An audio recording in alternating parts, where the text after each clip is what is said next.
23 seconds. That is how long it took Miles Lewis-Skelly to put his stamp on Arsenal's new season. 23 seconds into the Community Shield against Manchester City, he sets up Riccardo Calafiori, and within minutes he is lifting a shield in front of thousands of supporters who are singing his name. Not just cheering, singing his name specifically, deliberately, as if they are trying to send a message to someone in the building. Because here is the situation. Less than 24 hours before that match, it had already become public knowledge that Chelsea and Manchester United had both been in contact regarding Miles Lewis-Skelly. A teenager. A boy who came through the academy. And suddenly, in the middle of a trophy celebration, the story is not just about the trophy anymore. It is about whether Arsenal are about to lose one of their own. That is the moment we are stepping into today. Not the beginning of the story, not the background, but the exact point where the noise around Miles Lewis-Skelly collided head-on with a football club, trying to defend a Premier League title and chase a Champions League trophy for the first time in its history. Let me be clear about what was actually at risk here, because this is not manufactured drama. Manchester United's interest in Lewis-Skelly has grown over the last week specifically because their pursuit of Lewis Hall has stalled. That is not a small detail. That means Manchester United are not casually monitoring the situation. They are actively redirecting their transfer strategy toward Arsenal's own academy graduate because their first choice option is not moving. At the same time, Mikel Arteta has been given two separate opportunities in two separate press moments to end the speculation with one simple sentence. He did not do it either time. Once, he deflected by talking about speculation being a sign of a good academy. The second time, when asked directly whether Lewis-Skelly would play left-back or in midfield this season, his answer was built entirely around the word depends. Depends on the squad. Depends on training. Depends on the position. That is not a confirmation of anything. So the stakes are simple to state, but heavy in weight. If Arsenal mishandle this, they risk losing a player the fan base has already adopted as one of their own. At a moment when trust in the football department is being tested by a summer of outgoings that have brought in less than £40 million so far, against departures of players like Jakub Kiwior, Leandro Trossard, and Christian Norgard. Before we go further into how this unfolds, if you want this kind of detailed, fact-based breakdown of every Arsenal story instead of surface-level reaction content, hit that subscribe button now. I go through the actual details, separate confirmed news from noise, and I do it every single time something moves at this club. Let us get back into it. The player who will not say he wants to leave here is the most important fact in the entire Lewis-Skelly situation, and it is one that changes how you should read everything else. The player himself has made his position clear. He is not exploring an exit. He is not agitating for a move. He is focused on his football. That is confirmed directly from what he has said publicly, and it matters, because in modern football, so many of these situations are driven by the player pushing behind the scenes. This one is not being driven by Lewis-Skelly. It is being driven by outside interest. When he spoke on Arsenal's own broadcast on the Tuesday, he did not sound like a player plotting an exit. He said he feels ready. He talked about an amazing squad, about the team believing in a common goal again, about everyone buying into what the season requires. This is the language of a player who sees himself as part of the plan, not someone counting down the days until a transfer window closes. So why is there still uncertainty? Because intention from a player is only half of the equation. The other half is what the club does, and more specifically, what the manager says when he is asked directly. And this is where things get more complicated. Arteta's silence is the real story. I want you to sit with this for a second, because it is easy to miss if you are only half listening to press conferences. A manager who wants to shut down speculation about a player has an extremely simple tool available to him. He says the player is not for sale.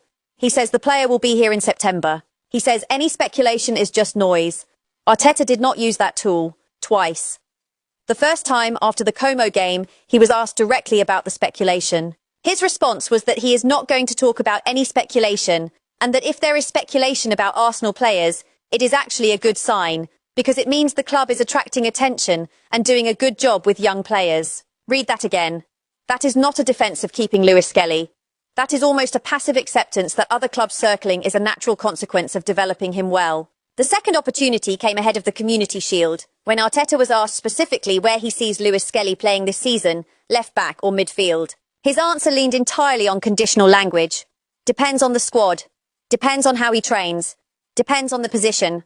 A lot of factors, nothing else. For a manager who wanted to project total certainty about a player's role and future, this is about as uncertain as an answer can sound, while still technically answering the question. None of this means Arsenal are planning to sell him. It genuinely might mean nothing more than a manager who refuses to discuss transfer matters in public as a matter of principle. But you cannot ignore the pattern.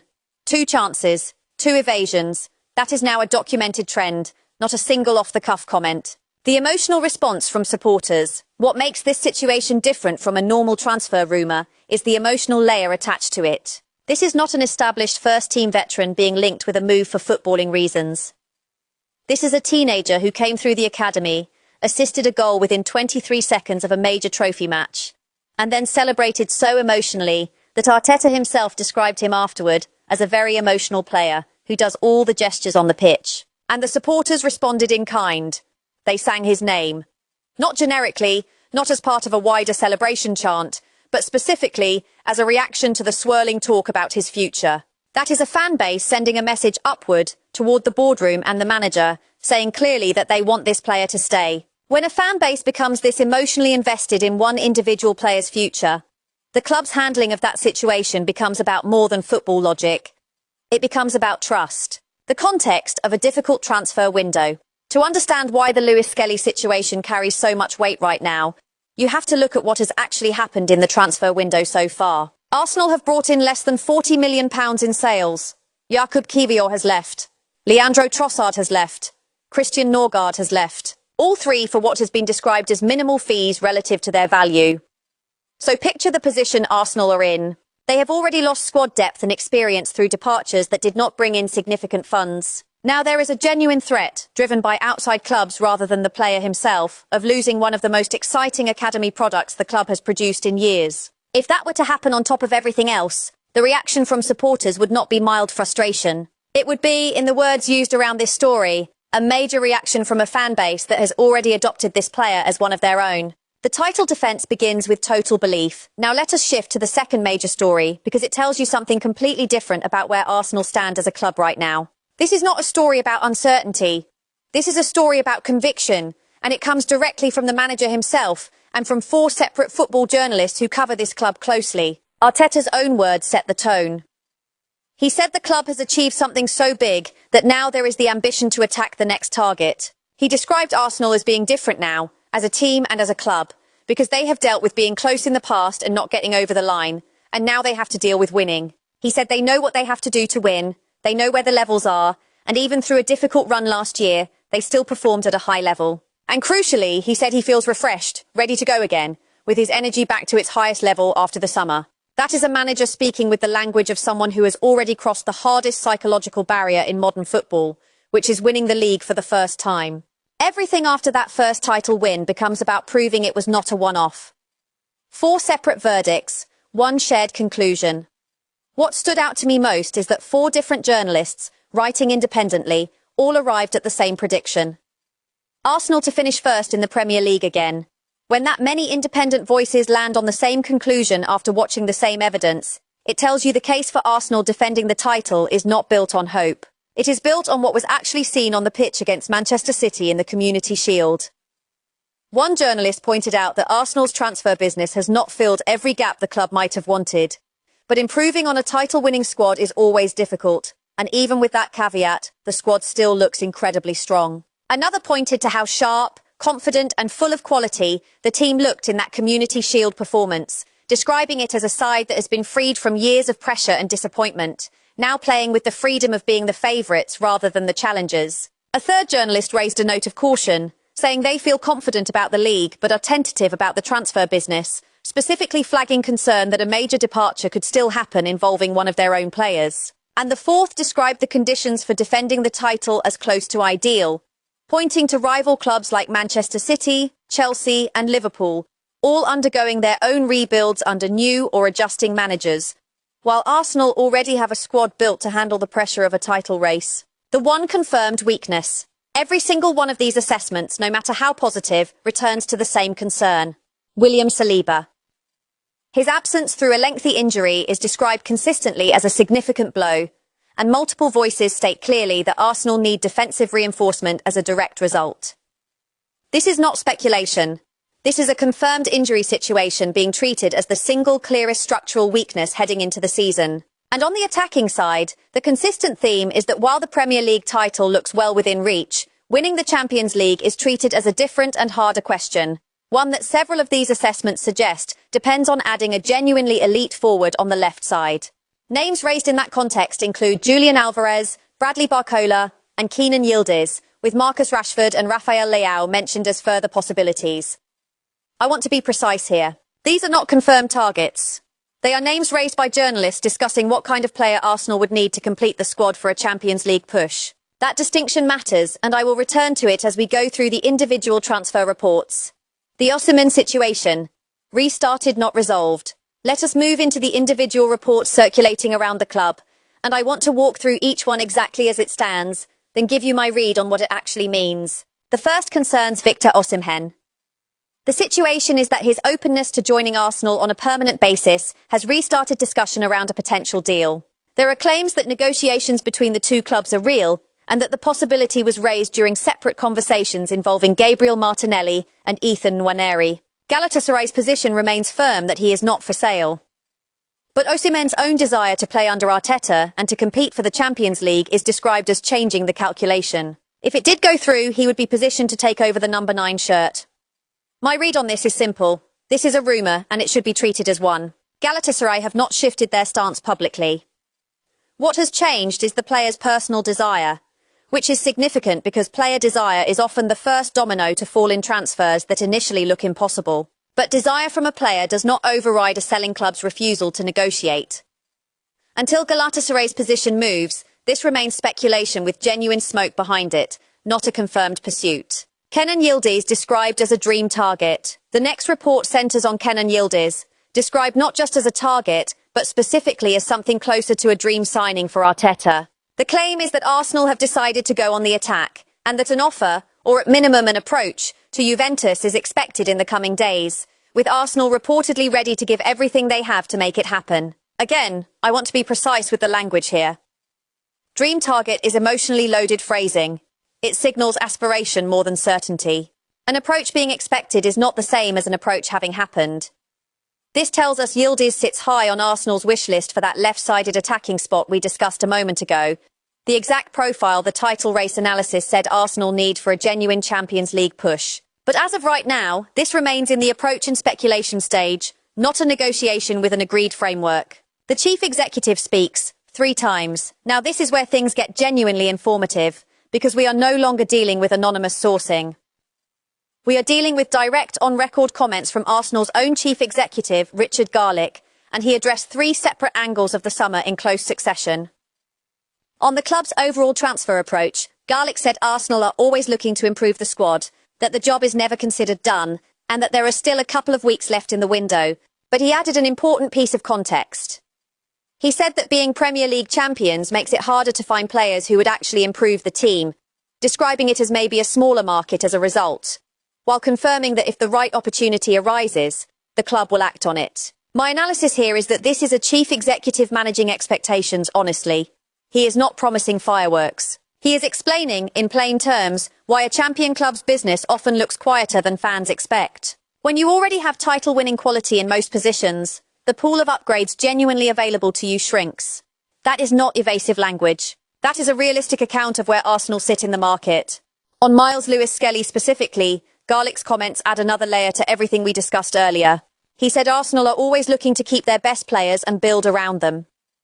He acknowledged that it is natural for rumours to exist and said he will not comment on other clubs, but stated clearly that the club is very happy with Miles and where he currently stands. This is a notably stronger statement than anything Arteta offered in his press conferences.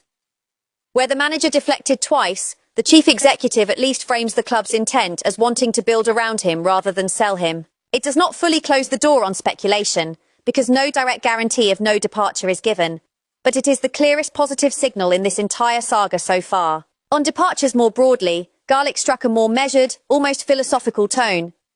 He said building relationships with players is natural, that every departing player has contributed to the club's recent success, but that players coming and going is simply a normal part of football. He said no player necessarily expects to stay at one club forever, that Arsenal respect players who want to leave as well as those seeking more playing time, and that squad development, including player trading, is part of an ongoing process. Taken together, these 3 quotes paint a coherent picture. Garlic is not promising a quiet finish to the window, and he is not promising no departures. What he is doing is setting realistic boundaries. Business will happen only where it genuinely improves the squad. The club wants to keep and build around its most promising young talents, Lewis-Skelly included. But no individual situation is treated as entirely closed. And departures, when they happen, will be framed as a normal part of running a modern football club rather than a crisis. Julian Alvarez, two conflicting threads. There are two separate reports involving Julian Alvarez, and it is important to keep them distinct from each other because they come from different contexts entirely. The first comes from his current manager, Diego Simeone, addressing comments made by the club's owner about the player. Simeone's response was that if the owner has spoken so categorically, there is nothing more to say, comparing it to a court ruling where the matter is simply closed. He added that the club is looking after both the person and the player, and that Alvarez was not considered to be in the right condition to play in that particular match. This tells us there is clearly some form of internal situation at Alvarez's current club, serious enough that his own manager is choosing not to elaborate beyond deferring to ownership. It does not, on its own, confirm anything about a move to Arsenal. It simply establishes that something unresolved is happening around the player at his current club, which is relevant context for anyone tracking whether he becomes available. The second report is more directly relevant to Arsenal's transfer picture, and it actually removes a competitor rather than adding one. Barcelona have reportedly pulled out of the race to sign Julian Alvarez entirely, with any potential move now considered off, and Barcelona ruling out a deal for him. If accurate, this narrows the field of major clubs pursuing him, which is relevant given Alvarez was one of the names raised earlier as a potential fit for the exact profile Arsenal are said to be considering for their attack. I want to stress the word reportedly here because this is sourced information, not an official statement from Barcelona themselves. Christos Tzolis, a confirmed signing backed by data. This next one stands apart from the others because it is not speculation at all. It is a statistical fact about a player already at the club. Christos Tzolis recorded 23 assists across Europe's top 10 leagues last season, the highest total of anyone on that list, ahead of Bruno Fernandes, Michael Olise, Federico Di Marco, and Julian Ryerson. This is genuinely significant context for Arsenal's summer. Earlier we discussed how the club has been searching for a left-sided attacking upgrade to complete the squad for a serious Champions League push. Tzolis already arriving with the best assist output in the continent's top leagues suggests Arsenal may have addressed part of that need already, and done so based on the reported fee of £34 million, at what looks like exceptional value relative to his output. This is not a rumour to treat cautiously.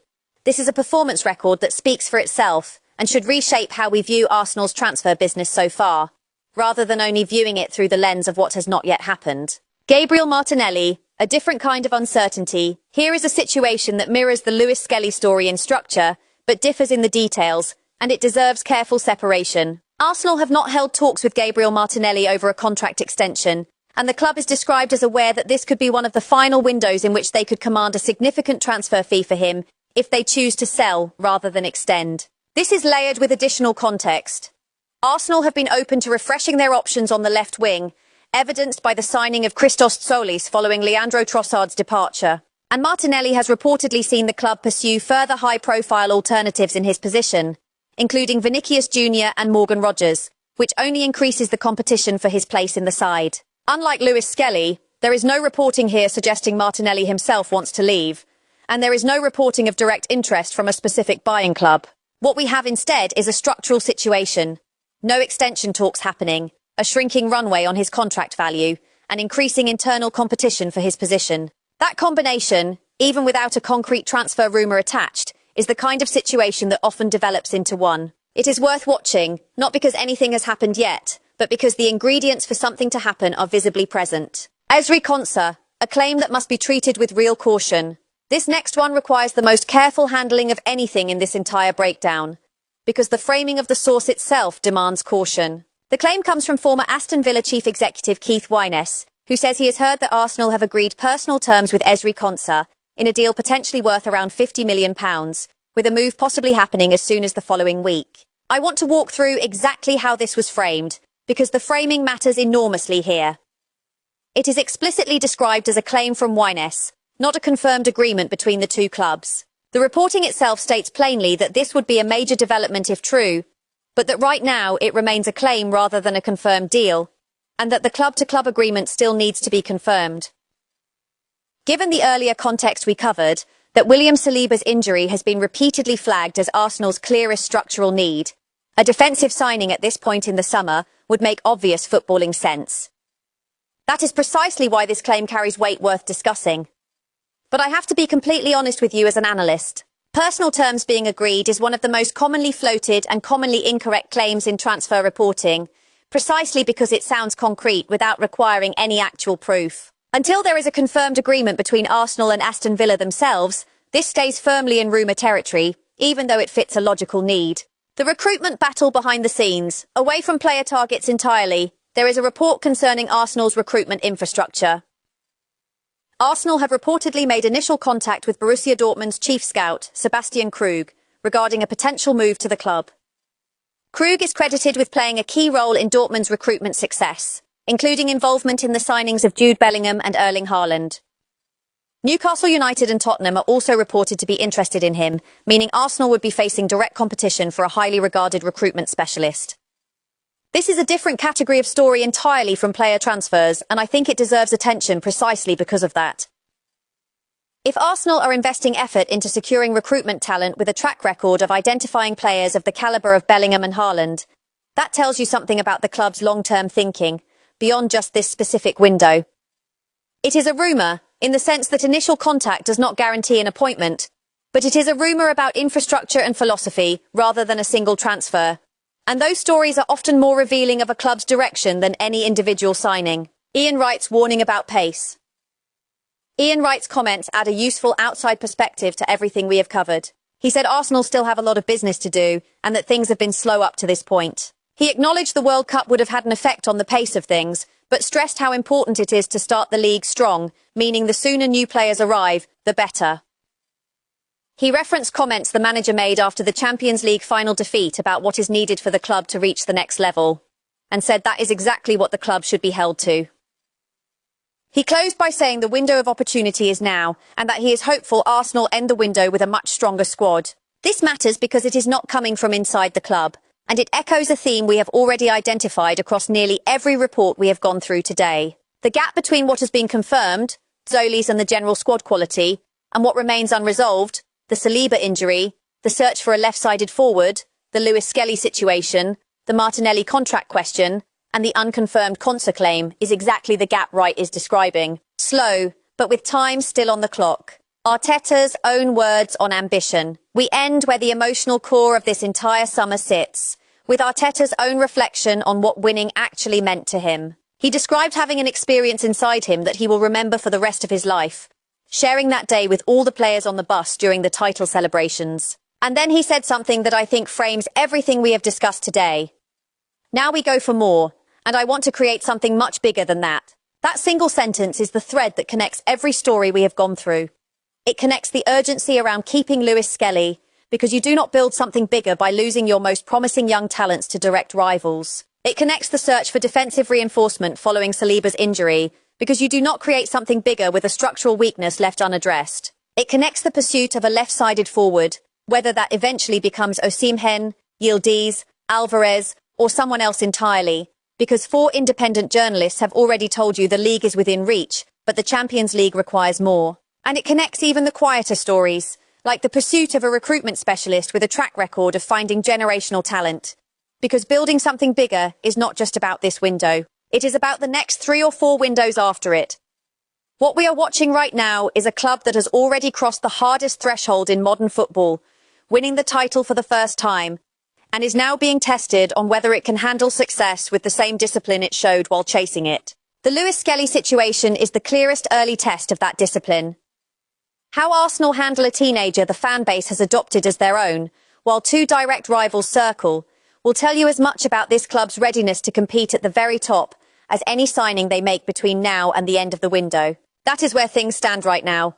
Confirmed facts, clearly separated from genuine rumour, and a club that has all the ingredients to defend its title while still leaving real questions unanswered about what it takes to go one step further. If this kind of detailed breakdown is what you come to this channel for, make sure you are subscribed, because the next 2 weeks of this window are going to move fast, and I will be here going through every single development the same way, fact by fact, with nothing exaggerated and nothing skipped.